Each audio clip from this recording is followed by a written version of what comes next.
She texted from a sunlit balcony, somewhere far from home. "Dad, we need to talk. I think I need a little freedom." I stared at those words for a while. Not because they surprised me, but because they didn't. I replied with the only truth I had left. Clarity is a good thing. No pleading. No explanations. No lectures about gratitude or sacrifice. Just clarity. That evening, I turned off the kettle mid-boil, walked into her room, and started folding her life into silence. Photos, jackets, nail polish, all of it went gently into boxes, just like the memories that no longer had meaning.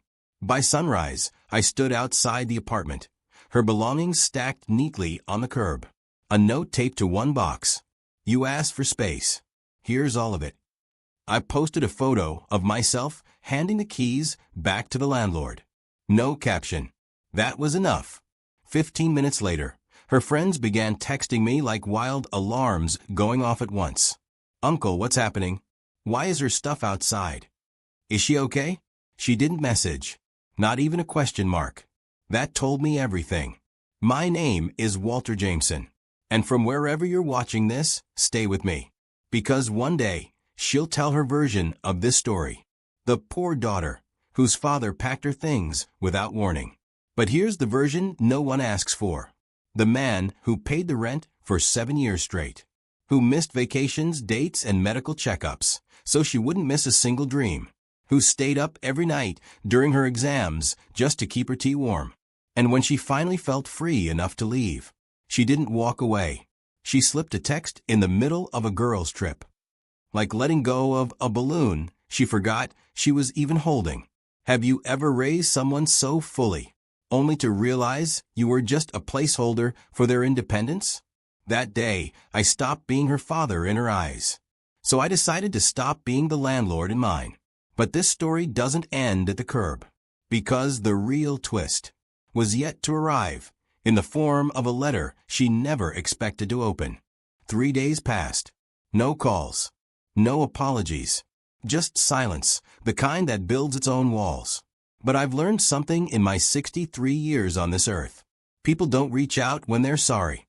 They reach out when they're scared. And on the 4th day she knocked. Not with her hands. With her voice. "Dad? Are you home? What happened to my things?" I was sitting in the car, 1 block away, watching the apartment she no longer lived in. She stood there in her designer sunglasses, looking around like a stranger in her own story. I didn't approach.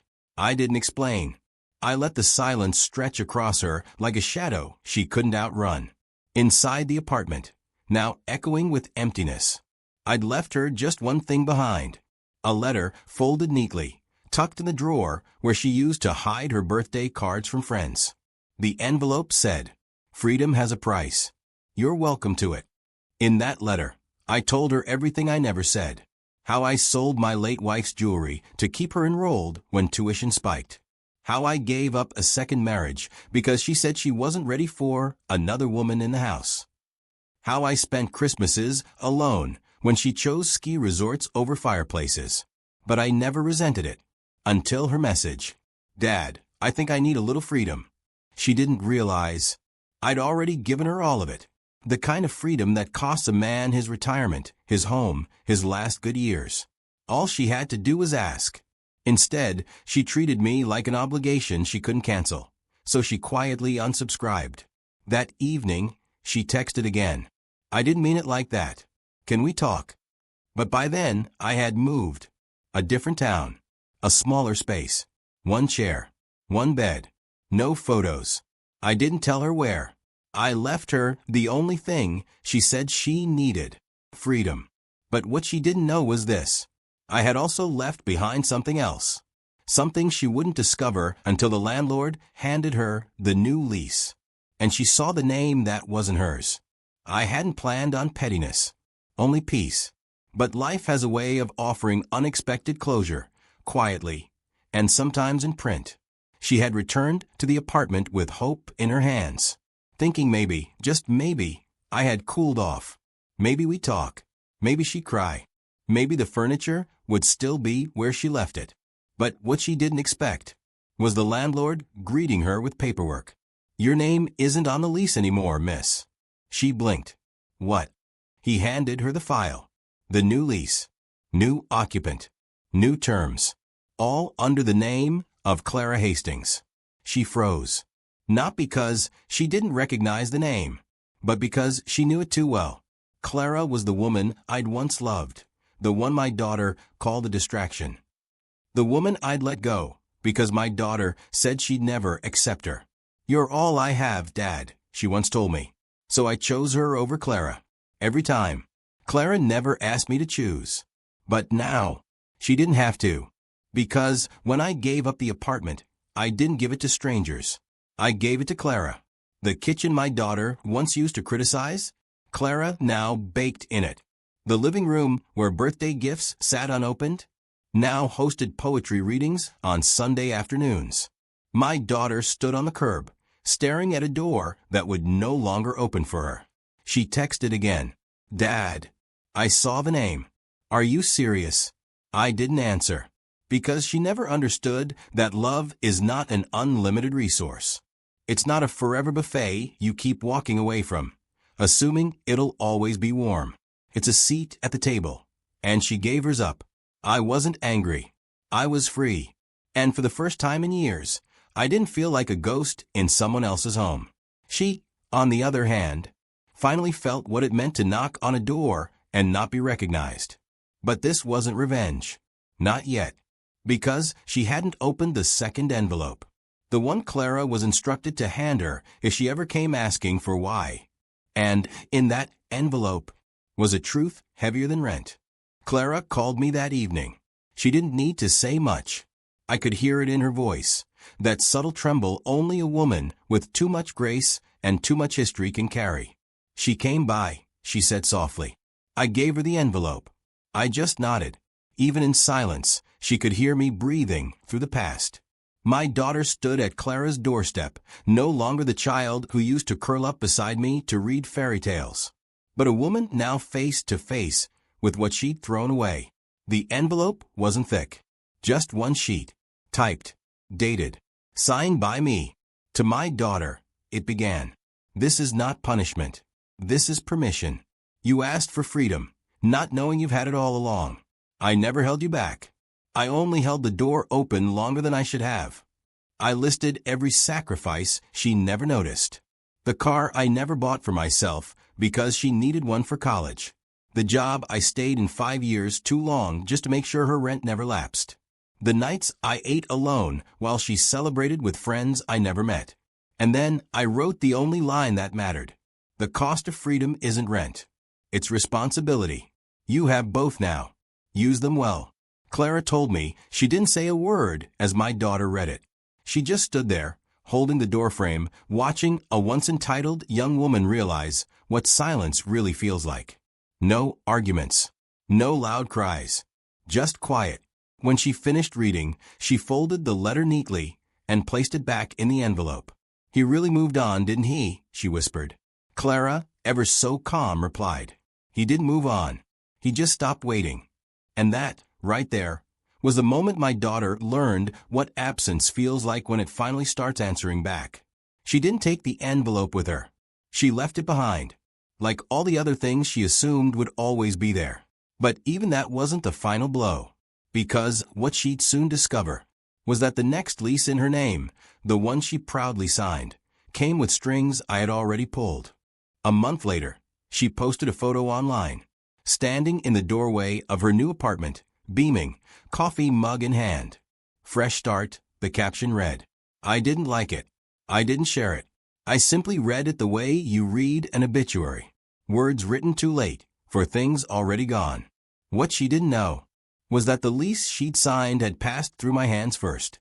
You see, this building, this fresh start of hers, was owned by a company called WJ Holdings. The initials? Mine. Walter Jameson. Because while she was away finding herself, I was quietly investing in places no one thought I could reach. I didn't build WJ Holdings out of spite. I built it out of survival. After her mother passed, I needed a reason to keep breathing, so I bought back my time, brick by brick. Now I own 12 units across the city. And guess which one she moved into? Unit 3B. The same unit I had once applied for in her name, years ago, when she said, "I need a place of my own, but can you co-sign?" So yes, she had her freedom. Her name was on the lease. But the signature below hers, the one in faded legal ink, was still mine. And attached to it were conditions. 2 weeks in, she received a letter. Not from me. From management. Noise complaints. Missed trash days. Unauthorized guests. Per policy, your rent will now increase by $350 per month. Standard clause.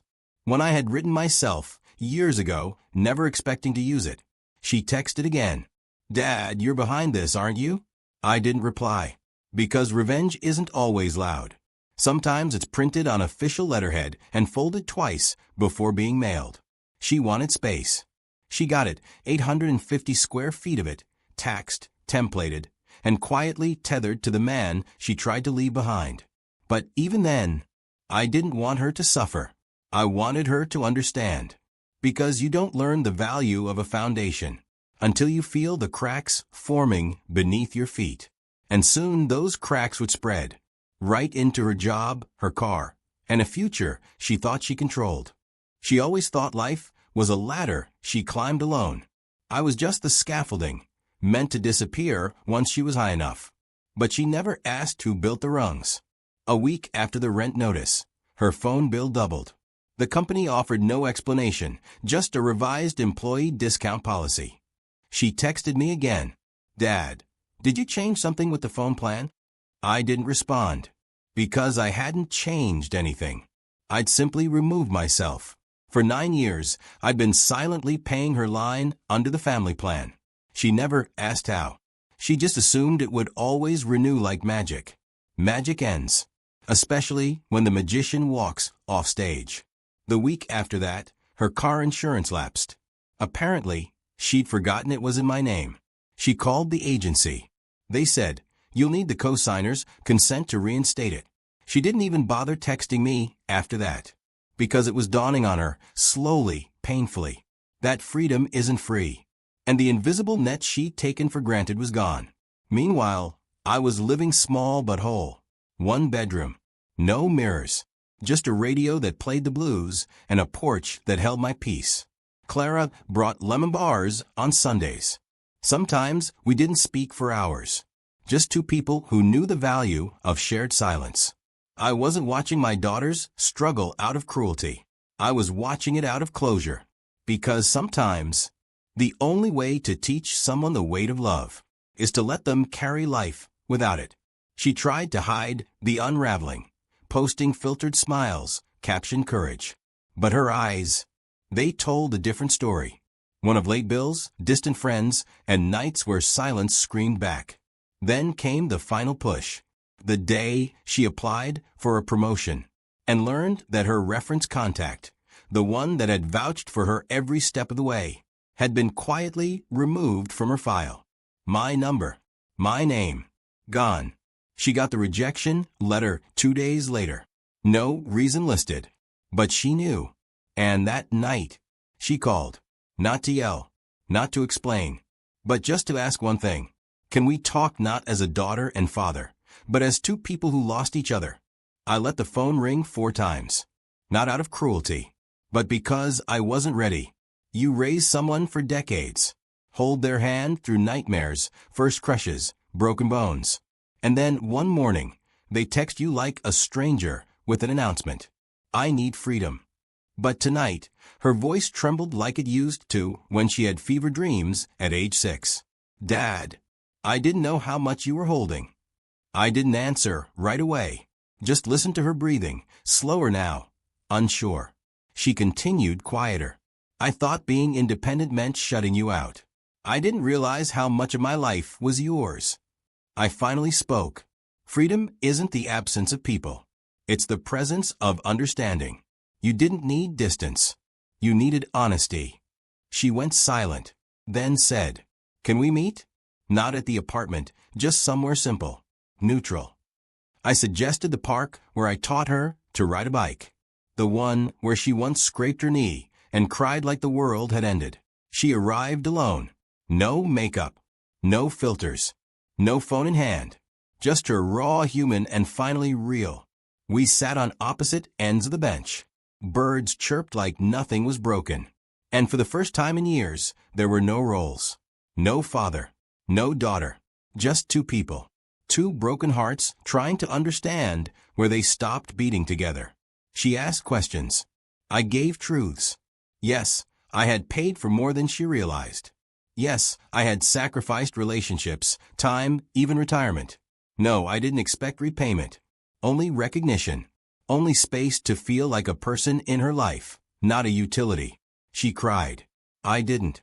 Not because I wasn't hurting, but because I had already mourned. What I hadn't expected, though, was her next line. I ended the lease. I turned toward her. She added, I don't want to live in places you built for me. I want to build something for you, even if it's small. A pause. Let me start with Sunday dinners again. I nodded. Not as approval, but as permission. But poetic justice isn't about getting back what you lost. It's about watching someone learn why it mattered. And as we sat in silence, I knew this wasn't a repair. It was a reckoning. Sunday came. She arrived early, holding a pie she'd baked herself, slightly burnt on the edges, the way her mother used to make it. Clara had offered to stay out of sight. But I said no. Let her see what stayed when she left. My daughter greeted her with a quiet smile. Not fake. Not forced. Just soft. Earned. We sat around the table, 3 people bound by time, not blood. And for once, the air wasn't thick with unspoken debts. She offered to set the table. I watched as she placed the plates carefully, her hands slower now, more thoughtful. And then, she reached into her bag and pulled out something wrapped in a cloth napkin. A framed photo of me, younger, happier, holding her on my shoulders. I want this at the center, she said, to remember who built this home before I knew what homes really were. No one spoke for a while. The meal was simple, roast chicken, salad, pie. But every bite was layered with forgiveness. Near the end, Clara got up to pour tea. My daughter leaned in. Dad, I want to start again. Not from the beginning, but from the part where I learn how to give, not just take. I didn't say yes. I just reached over and turned her plate slightly, the way I used to when she was little, too busy talking to notice it was crooked. And in that small gesture she smiled, the kind that belongs only to those who've been forgiven without being begged. Later that night, after they'd both gone, I cleared the table, washed the dishes, and placed that framed photo back on the shelf. Next to it was another frame, empty. A space once reserved for the day she'd graduate, marry, or start her own family. I didn't remove it, because now I understood. Some seats stay empty not out of absence, but out of respect for the lesson they left behind. I didn't get my years back, didn't get my youth, or the holidays we skipped, or the apologies I never heard. But I got this. A quiet Sunday, a burnt pie, a daughter who finally saw me as more than just a man who paid the bills. And sometimes that's enough.